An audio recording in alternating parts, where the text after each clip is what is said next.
kindly be seated.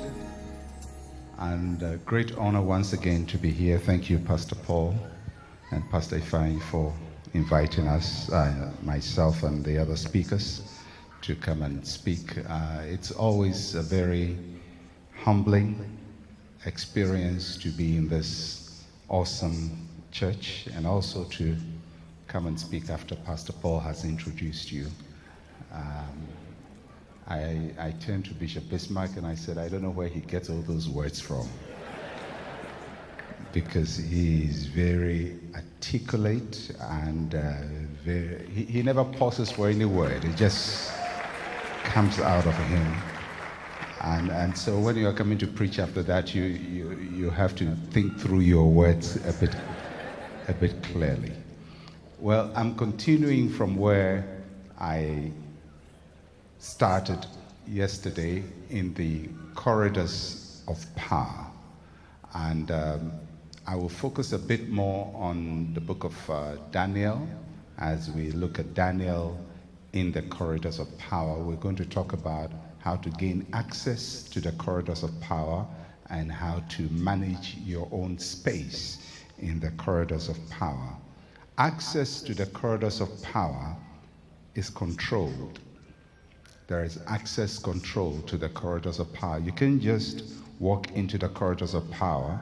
There are passwords, there are codes that give you access to power. There are gatekeepers and there are power brokers. And you need to know how to negotiate every step of your way as you move into that space. We're going to start with our reading from the book of Daniel, Daniel chapter 1. And I will do from verse number 1 to verse number 4. This series I'm doing is a 6-part series. I'm trying to do everything possible to put all of that into 2 messages. So if I rush a little bit, you have to understand the motive for my rushing. Daniel chapter 1, verses 1 to 4. In the 3rd year of the reign of Jehoiakim, king of Judah. Oh, okay, we're supposed to stand. Thank you for the honor you give to God's word. In the 3rd year of the reign of Jehoiakim, king of Judah, Nebuchadnezzar, king of Babylon, came to Jerusalem and besieged it. And the Lord gave Jehoiakim, king of Judah, into his hand, with some of the articles of the house of God, which he carried into the land of Shinar to the house of his God. Then the king instructed Ashpenaz, the master of his eunuchs, to bring some of the children of Israel, and some of the king's descendants, and some of the nobles, young men in whom there was no blemish, but good-looking, gifted in all wisdom, possessing knowledge, and quick to understand, who had ability to serve in the king's palace, and whom they might teach the language and literature of the Chaldeans. Amen. You may sit, I suppose. Is that the right thing to do? Okay. This is how we're introduced to the book of Daniel, and as yet, in what we read, the name of Daniel has not been mentioned, but we read a lot about him in the book of Daniel. Daniel was a citizen of a conquered people. His nation had been defeated in war. He was a spoil of war. He had moved from his nation into a new nation, a new kingdom, the kingdom of Babylon. The scripture we read says that his God gave Judah into the hand of Nebuchadnezzar. In the olden days, wars were not just wars between kings, but between gods. And so when you lost a battle, it would mean that your God had been defeated. And so the tools for worship in your temple would be ransacked from the house of your God and made subservient to the house of the God of the conquering nation. And so this is what had happened to Judah. Spiritually and psychologically, anybody who was part of Judah would see themselves as a defeated people. The world's major superpower had conquered them. The God they trusted in supposedly had failed them, and the foreign god now reigned over them. And when they go into Babylon, they carry the people of Judah captive. In Babylon, Daniel's life is profoundly influenced. Daniel goes into captivity at around the age of between 15 and 17. He was just a teenager. He lived for over 70 years in Babylon and served under 4 different kings in 2 different kingdoms. He lived his life more in Babylon than in Judah, but his faith was in Judah. In Babylon, Daniel's life was profoundly impacted by 2 important people, and these 2 important people represent important gatekeepers in the corridors of power. The first person was Nebuchadnezzar, the king who had conquered his people. Nebuchadnezzar is the monarch. Nebuchadnezzar has a big vision, and he's in the process of expanding territories and conquering nations and taking them over. In the process of doing that, Nebuchadnezzar takes the best of those nations to deploy in his vision. So Nebuchadnezzar is a world leader with a big vision, recruiting talent. And he's building his territories. And he comes to the nation of Daniel and conquers them. When you read the passage, it's very interesting how the Bible describes the process. It says that God gave Judah into the hand of Jehoiakim. How would a righteous God give a nation he was in covenant with to a nation that didn't worship him? It was because his kingdom people had turned away from his process. And it tells you that sometimes the people we may consider as non-believers may be on a divine agenda. So Nebuchadnezzar becomes king, and God's hand, Nebuchadnezzar conquers Judah, and God's hand is in it. So he is a very important person, the monarch. The second person who is going to profoundly influence the life of Daniel in Babylon is a man called Ashpenaz. Ashpenaz was a eunuch, and he is a mentor and a talent scout. He has access to the corridors of power, and he has access to Nebuchadnezzar and can connect talent to Nebuchadnezzar. Ashpenaz's job is to identify talent, to groom talent, and open doors to the talent. And so if you found favor with Ashpenaz, you could end up serving in the court of Nebuchadnezzar. So he is a major player in this process. There are people who are talented but never get to stand in any position of power and influence. They are talented, but their talents don't take them anywhere. Do you think the most popular singers in the world today have the best voice and have the best talent? Do you think the greatest footballers playing in the English Premier Team or the Serie A or some other league outside in Europe are the greatest players in the world? No. The people at the top are not necessarily the most talented. The people at the top are the ones who met an Ashpenaz who connected them to a Nebuchadnezzar. Talent is great, but talent without a talent scout and a monarch who has a big vision to deploy your talent will keep you talented but playing at a very low level.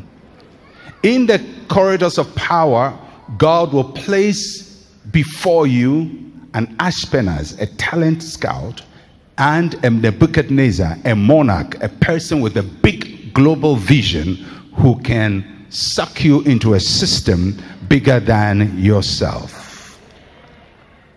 There are people who are great footballers in the streets of Lagos who would never become great. Sometimes you go out to some of your neighborhoods and watch people playing soccer and see the dexterity with which they play, but they will never amount to anything. There are great musicians who amount to nothing. There are great scientists who amount to nothing. There are people with great talent who would never make it in life. I know we believe that we can all make it no matter where we are. But if you are a David watching over shepherds, you need a Samuel to shift you. Until you find a Samuel, you're going to watch over sheep, kill all the lions in the territory, kill all the bears, and still stay a village boy. But you need somebody who comes into your life. So, Aspenas is going to play a very important role in the destiny of Daniel. He is part of a conquered people, but he is a man of destiny. And so Aspenas has an assignment from Nebuchadnezzar. He says, I want to engage a people. I want to bring them into the corridors of power. And there are three broad qualifications that he's looking for. First, he's looking for people with the right physical form. People who are youthful and strong and without blemish. The system of Babylon placed a lot of value on physical form. You had to be athletic, you had to be strong, you had to be well poised. And when they said without blemish, they meant that without any kind of physical limitation. Now, in the days of Nebuchadnezzar, they could not envisage that a person with physical challenges could amount to any physical achievement. I suppose if they see the current Paralympics, they'll be very surprised that people with limitations can do so much. But in their day, if you had physical limitations, there was no system to help you to amount to much. So they're looking for people who were perfectly formed, physical appearance. And they were looking for people who were good looking, not ugly people. The way the people looked, the way the people presented themselves was going to be important. The way you look and the way you present yourself is one of the important things we look out for when you are accessing the corridors of power. I have sat on several interview panels and I've seen people fail, not because they didn't have information, but their hair was not well combed. Or they entered the interview room with a presence, not of the Holy Spirit. And immediately they entered the interview room, everybody sensed them. And we all start writing, no way for him. I remember one particular interview panel I was on about 25 years ago, and this guy came in very well versed in the subject matter we were interviewing him on. But when he came into the interview room, he sat on the seat and slouched.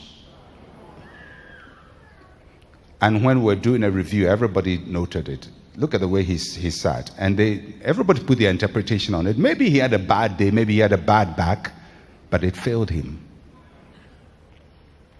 It may not seem fair to you, but that's how Babylon operates. And if you're going to go into the corridors of power, you don't change the rules to suit yourself. You work with the rules as they are. Your physical appearance is very important. Physical appearance. So that's the first thing. It says they want young people with no blemish, good looking.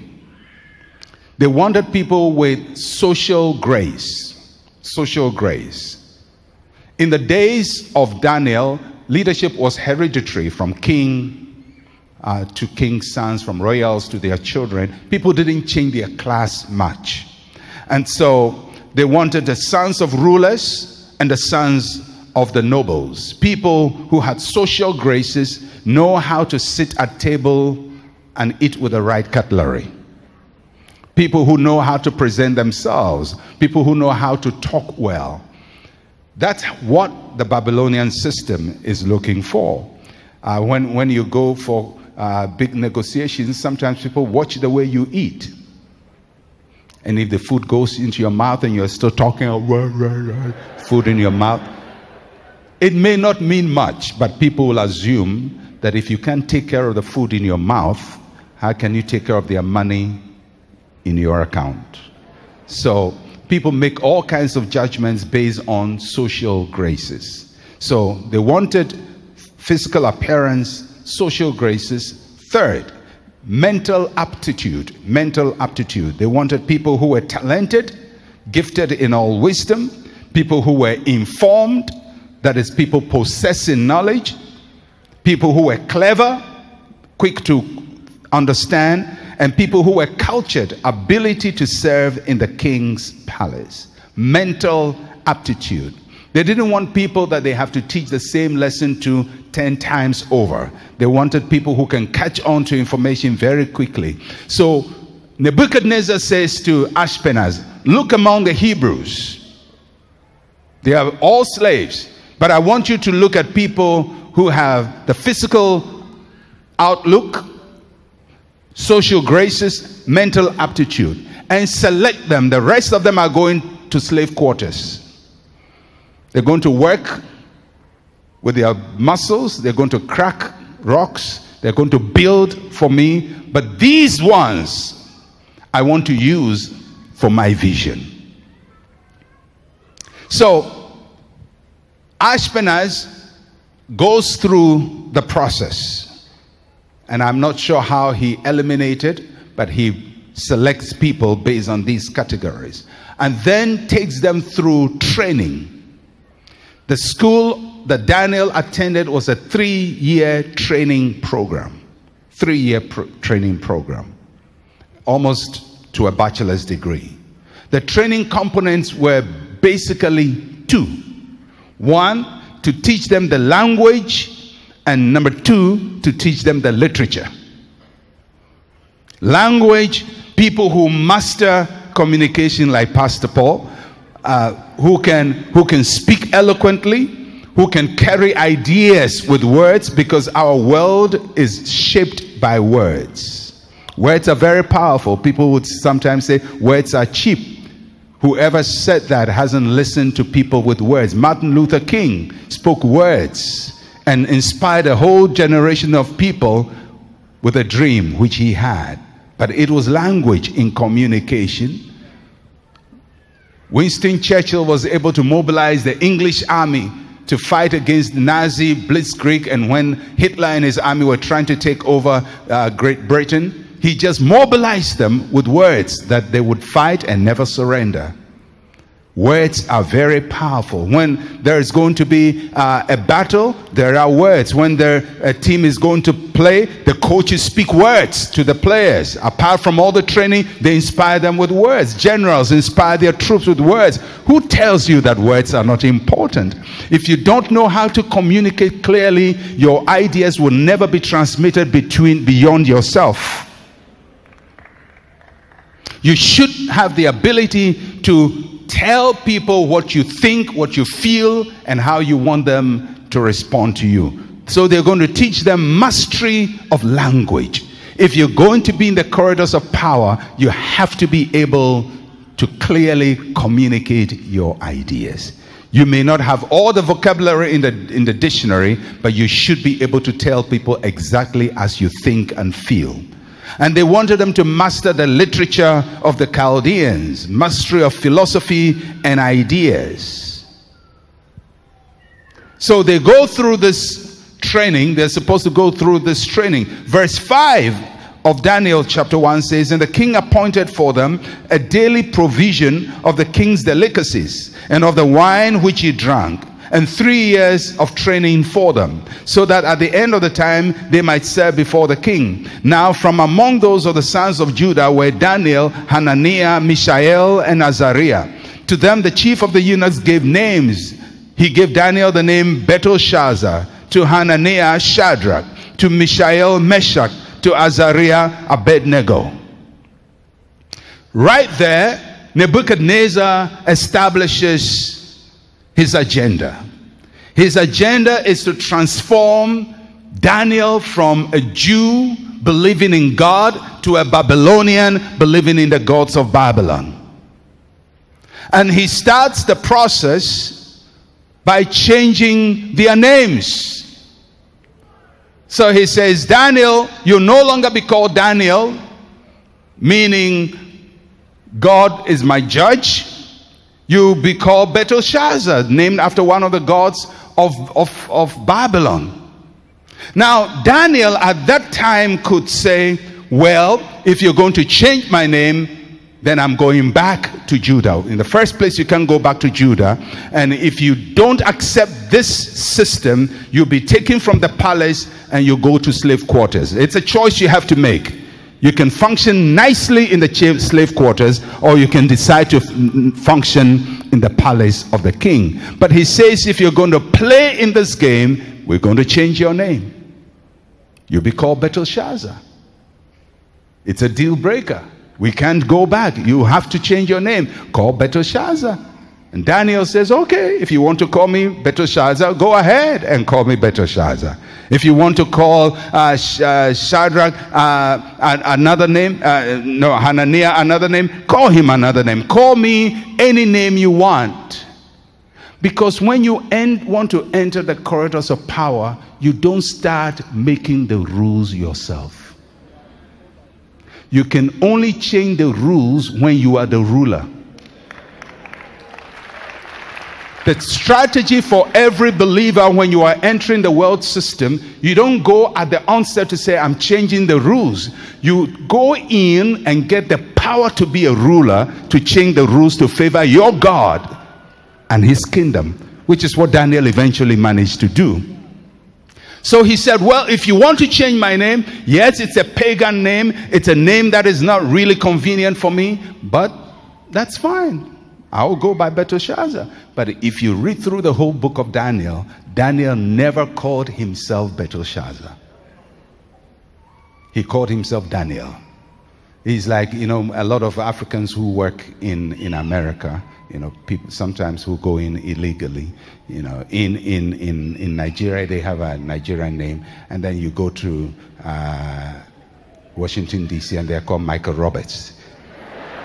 And you say, who is Michael Roberts? Ah, well, that's your friend, you know. And everybody knows him by the Ghanaian or Nigerian name. But you want to call me Michael Roberts? Go ahead, call me Michael Roberts to get my green card. But I know who I am. So Daniel says, if you want to call me Belshazzar, go ahead and call me Belshazzar. But I, Daniel, know who I am. And throughout the book of Daniel, he describes himself as Daniel. Daniel, never Belshazzar, because he knew his identity. But if it was that was what he was going to do to get into the door, he was ready to play ball. But there was something he wasn't ready to do. So you have to know what you agree to and what you disagree to. The king says, well, I'm going to make you eat my food, the portion of my food, every day. Now, Daniel had to make a decision. I have accepted the name. Can I accept the food? Because there was something deeper than just the food. You remember, if you read much of the Old Testament, there is a lot of dietary laws in the Old Testament. In other words, being a Jew involved eating. You know, it wasn't just about going to the temple. You had to eat the right thing. So, if Daniel decided that he was going to eat the food of the Babylonians, not that the food had just been offered to idols, but much of the food of the Babylonians were the food that Jews were not supposed to eat. If he accepted that, essentially he was disconnecting himself from the covenant of God. So that was a very tricky one. Now, I've accepted to take the name. How do I handle the food matter? The name doesn't bother me much, but the food can really disturb my relationship with God. So the Bible says in verse 8, or the book of Daniel, that Daniel purposed in his heart that he would not defile himself with a portion of the king's delicacies, nor the wine which he drank. Therefore, he requested the chief of the eunuchs that he might not defile himself. But verse 9 is very important. Now, God had brought Daniel into the favor and goodwill of the chief of eunuchs. So Daniel is about to alter the rules. But the Bible tells us the basis on which he altered the rules. The basis is that he had been brought into favor. Now, how was he brought into favor? Well, I know we know favor as supernatural, but I like to think that Daniel, from the time he was recruited to the time he went to make this request, had started to work his way into the favor of the chief of eunuchs. So I'm sure when the chief of eunuchs needed water, he would serve him water. He would go to the chief of eunuchs and ask, sir, is there any way I can serve you? Is there any way I can help you? Is there something you want me to do? He did something to be noticed amongst the people and to be noticed favorably, so that when he went to make a request, he had access to make a request. He's about to change important rules. As a matter of fact, the chief of eunuchs says, if I change this rule, I may end up dead. But I'm ready to work with you because you have shown yourself a credible person I can negotiate with. Don't make demands in the corridors of power until you have invested in building favor. Without favor, you go and make requests on emptiness. So the chief of the eunuchs said to Daniel, I fear my lord the king, who has appointed your food, for why should he see your faces looking worse than the young men who are your age? Then you would endanger my head before the king. In other words, my head would go off. So Daniel had built a strategic alliance with the chief of eunuchs.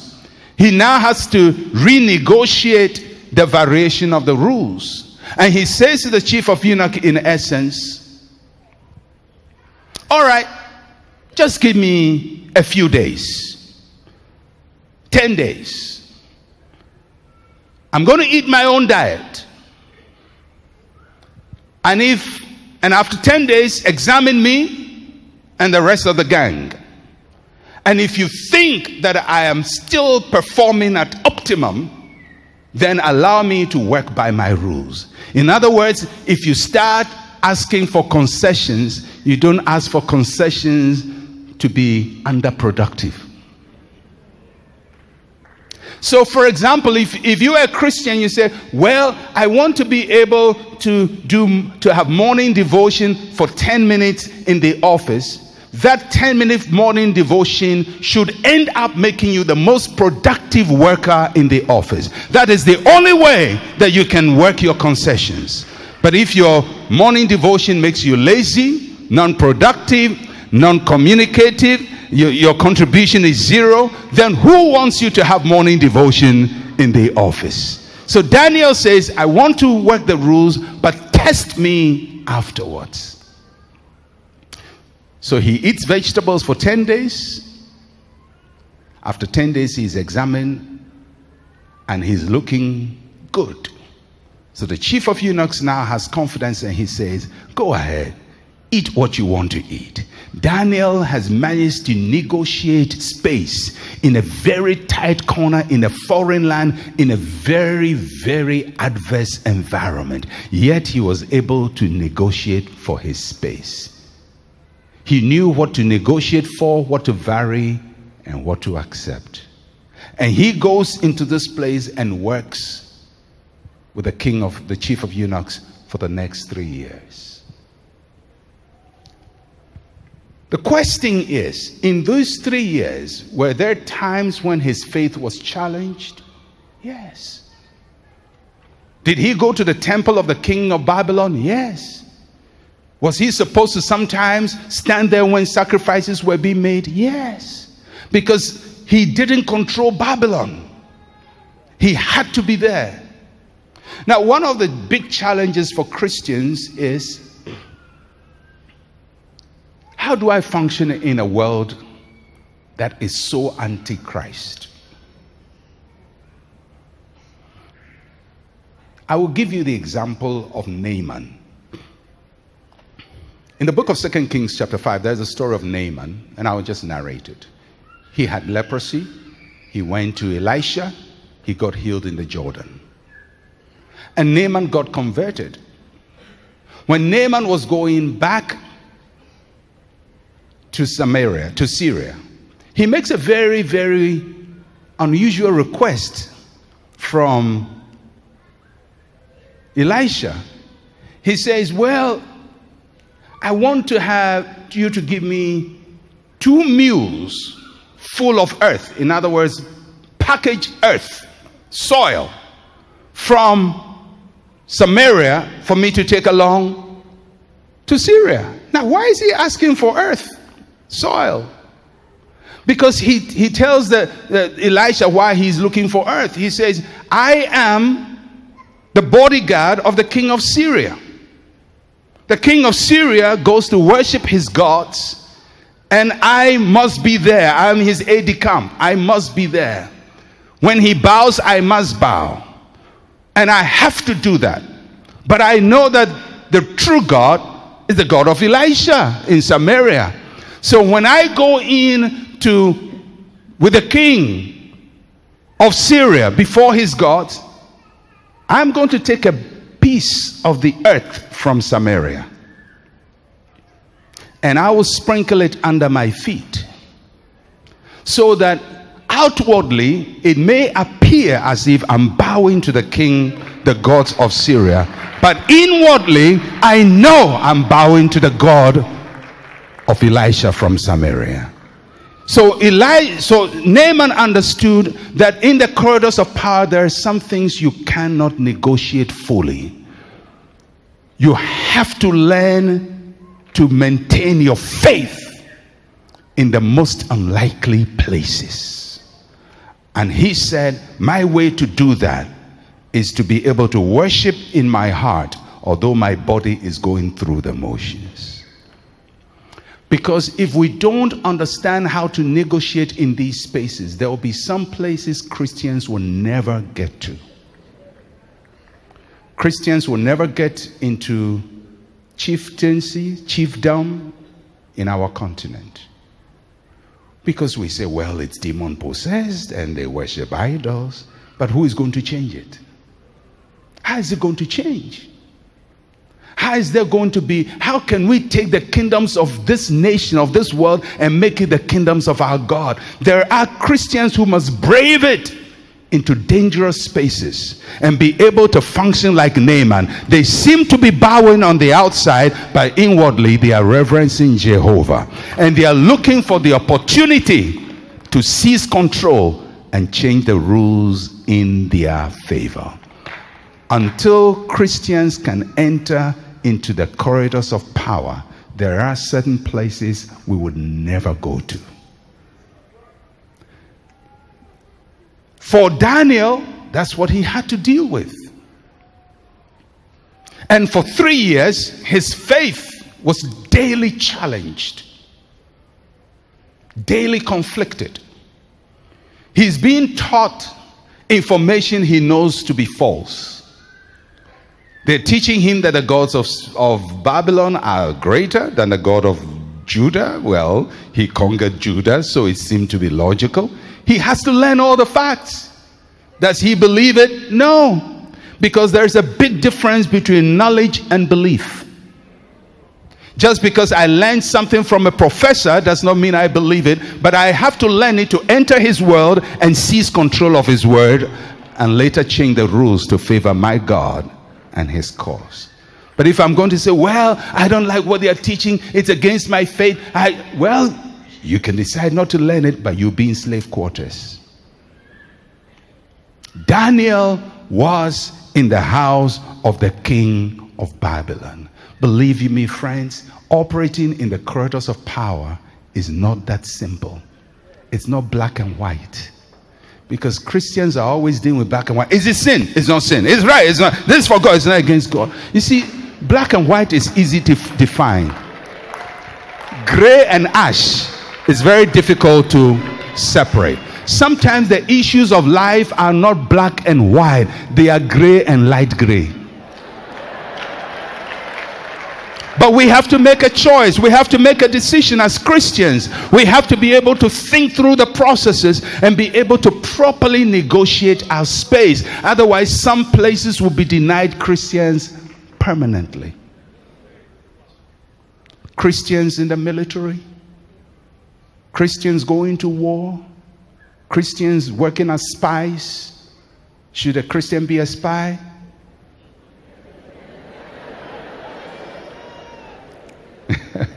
Tongue talking, born again, spirit filled, spying.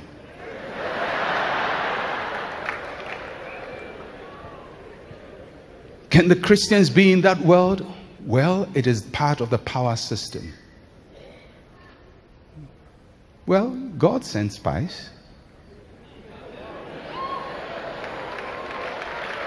Or you think they were anointed spies? They were spies. Sent 12 spies. Joshua sent spies. Israel sent spies. It's how kingdoms work. It's how the power systems of this world work. And we need Christians in every industry, in every space that the world system operates in. And we need Christians who can act like Daniel and negotiate their space. You know, many times when we talk about Esther in the Bible, you know, these days we've romanticized Esther so much. You know, now Esther, you know, the whole Esther and the king thing is the worshiper and his God and how to enter the presence of God. I know we can draw inferences, but the historical records were not about worship. Esther was not worshiping. Remember, the reason she got opportunity was because the queen refused to dance. Now, we're not told what dance she refused to dance. But I don't think it was ballet or waltz. I think the kings of that time were not looking for waltz. They were looking for more explicit dance. Now, we're not told that in the Bible, but you can conjecture. So Esther has to come in and replace the one who left. She doesn't do it by worshiping.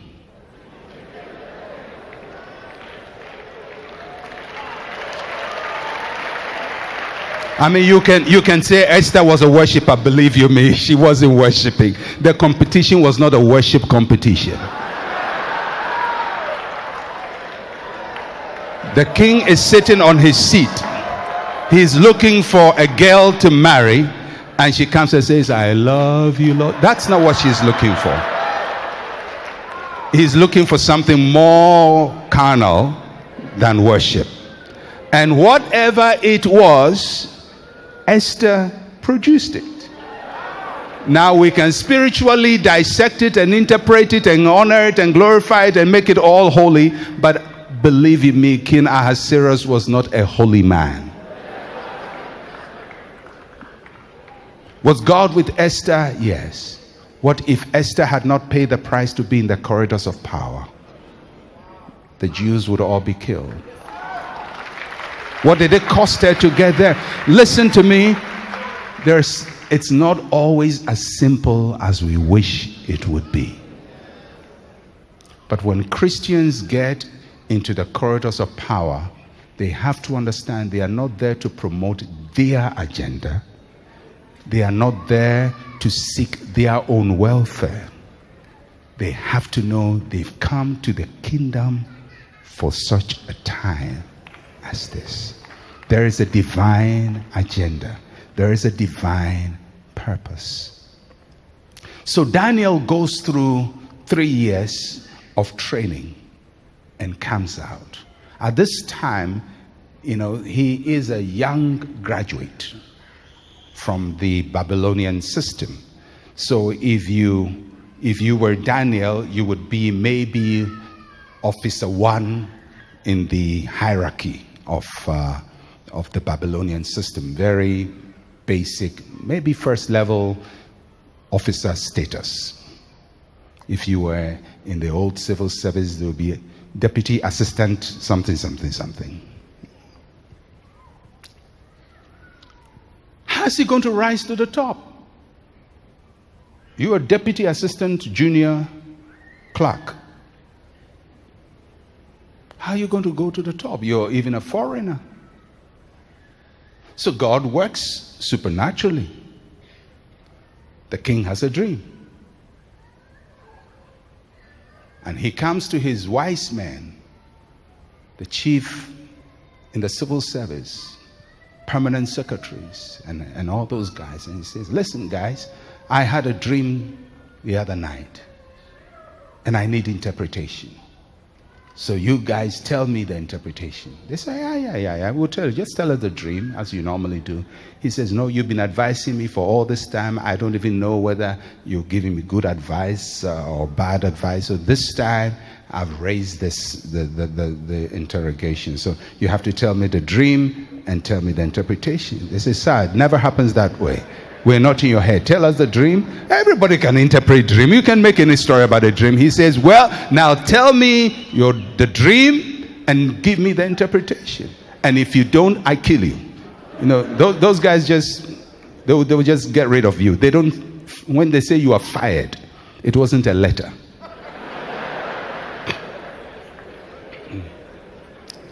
So the king says, if you don't give me the interpretation, I'll start killing you. So they can't give the interpretation, he starts killing. So first level officers all cleared, second level cleared, third level cleared. Now it comes to Daniel's turn. Now, so everybody ahead of him is gone. So the executioner comes to Daniel and says, well, we came to see you today. It's at your level now. He says, what's at my level? He said, well, the king had a dream, and he says people should tell him what the dream is and the interpretation. And if you don't do it well, we'll just kill you.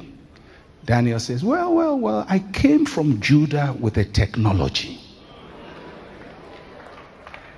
It hasn't been used here before, because in Judah, we know how to access not just the solution, but we can dissect the problem and provide the solution. We can tell the dream and its interpretation. We can tell you what your problem is and tell you how to fix it. In Babylon, you only know how to fix problems, but in Judah, we know how to tell the problem. So let me consult my other associates, and we will bring you a business plan. Judah style. This we didn't learn from the Babylonian system, because there is a time when the Babylonian system cannot offer the answers, and the spirit within you will give you the answers. But you cannot use that until you've been through the Babylonian system to advance the system of Jehovah Yahweh God. So Daniel says, give me time. He consults his associates. They said, okay, tell the king, we'll meet him tomorrow, and we'll tell him the dream, and we'll give him the answers. By this time, all the obstruction in front of him, frontline officers, eliminated. Just a fresh graduate from the University of Babylon, he goes to stand in front of the king. He says, oh, king, live forever. You know, they always say that, oh, king, live forever. You have to tell the king, live forever. It's part of the protocol of the kingdom. You have to, you go to the king and say, king, you're going to die. No, you say, oh, king, live forever. You know, there are people who say, well, as for me, I just say it like it is. I say it as I feel it. You can do that when you are at the top. You can say it like you feel, no, but because you pay everybody. But when you are paid, you don't say it like you feel it. You have to say, yes, sir, your majesty, your grace. May I have the permission, sir, to address you, sir? You have to say, sir, about 1,000 times, because you have no space. You have no space in the corridors of power. You know, the problem with a lot of young people trying to rise to the top, they imitate people at the top. The people at the top, they are the rulers. They set the game rules. You are now coming. You can't behave like them. You haven't graduated to be able to change the rules. You have to use the rules before you learn to change the rules. So Daniel comes in and says, "O king, live forever." He says, "Well, I know that your other guys have failed, but where I came from, you thought you conquered our God, but there is a God in Judah. There is a God in heaven. He lives in me, and he has told me what your problem is." Okay, go ahead. And he told me, "This is the dream you had. And if you listen to the dream, it's not a dream you can make up." I mean, there are dreams you can make up. You can say, "Well, you dreamed and you saw something like a dog, and it was like a dog and it looked like a cow, and it's something like a cow, but it's like a vulture somewhere, and it, you know, like some prophets would tell, you know, it's like I see you like you are being blessed, like the devil wants to take it away from you, like you'll be blessed, like it won't be blessed." What kind of prophecy is that? Anybody can make up that prophecy. I can give you about 10 probables, and like this and like that and like that, and somewhere in between. It's as if God is saying. If God is saying, he's saying. It's not as if he's saying it. So this is a dream that you can't make up. You can't make up this dream. Daniel says, "You saw an image. The head was gold. The chest was silver. 2 arms folded. Then there is bronze. Then there is iron. And then there is feet of iron and clay." Believe you me, you can't make that up.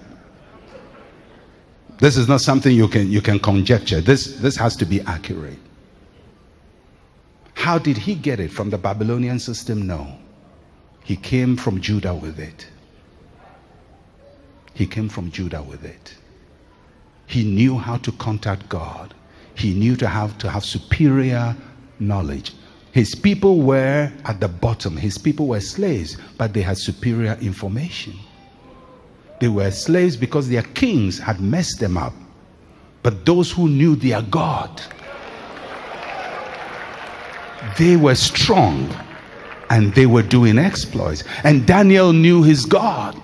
And so in this small engineered space, he speaks to the king, tells him what a dream is, and then he goes for the interpretation.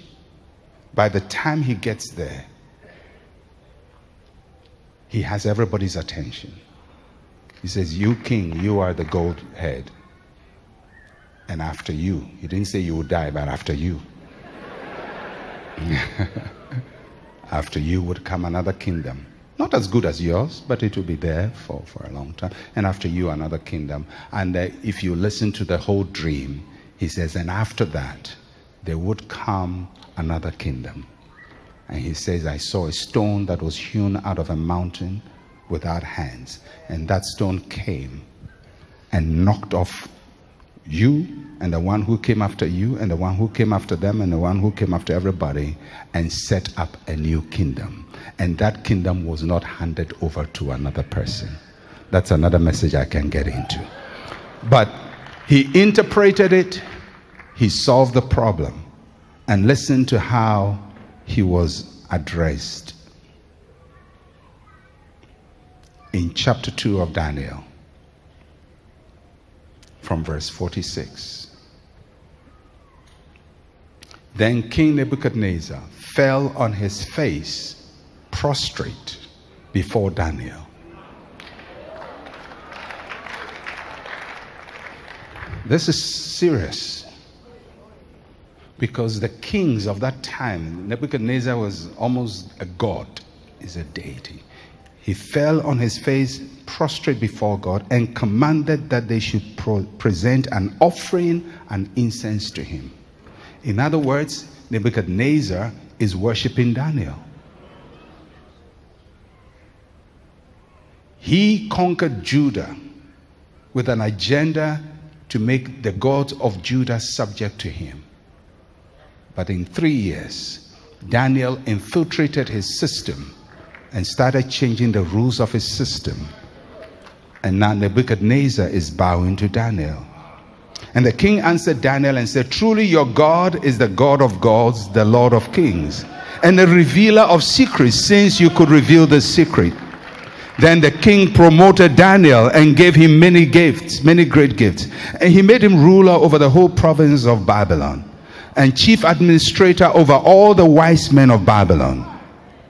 Daniel also petitioned the king, and he set Shadrach and Meshach and Abednego over the affairs of the province of Babylon. But Daniel sat in the gate of the king.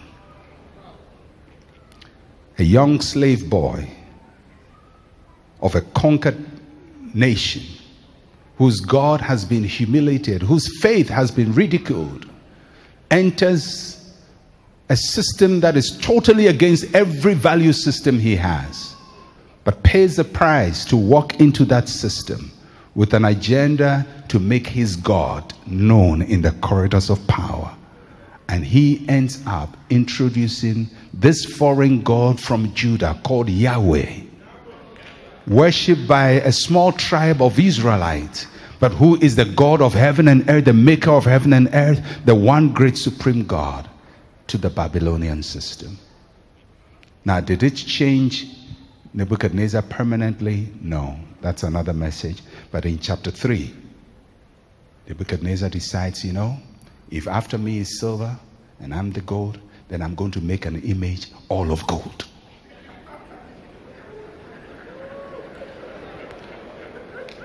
Nothing coming after me. I'm going head to toe gold.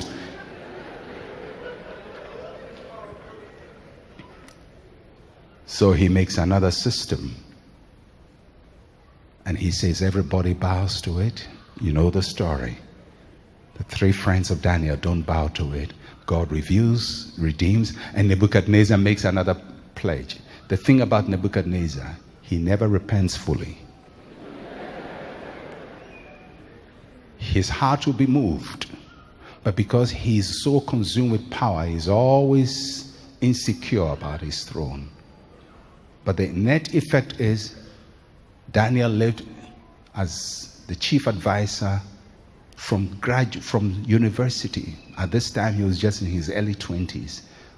In the time of Nebuchadnezzar, Belshazzar, Darius, Cyrus, 4 kings of Babylon and the Medo-Persians.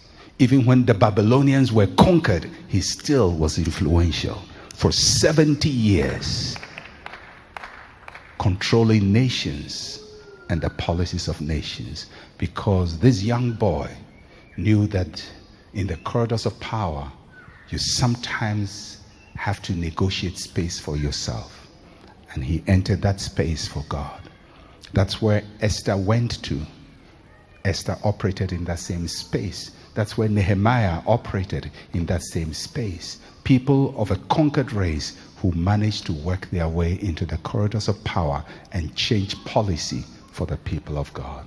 May God raise up amongst us sophisticated thinkers, sophisticated players on the world scene, not simple-minded, small-minded, naive thinkers, but people with a mind and a strategic foresight that sees beyond just the immediate inconvenience to establish the kingdom of God in the corridors of power, in science, in technology, in academia, in entertainment, in all the pillars of life. May God give us power, and may God make us influential. God bless you.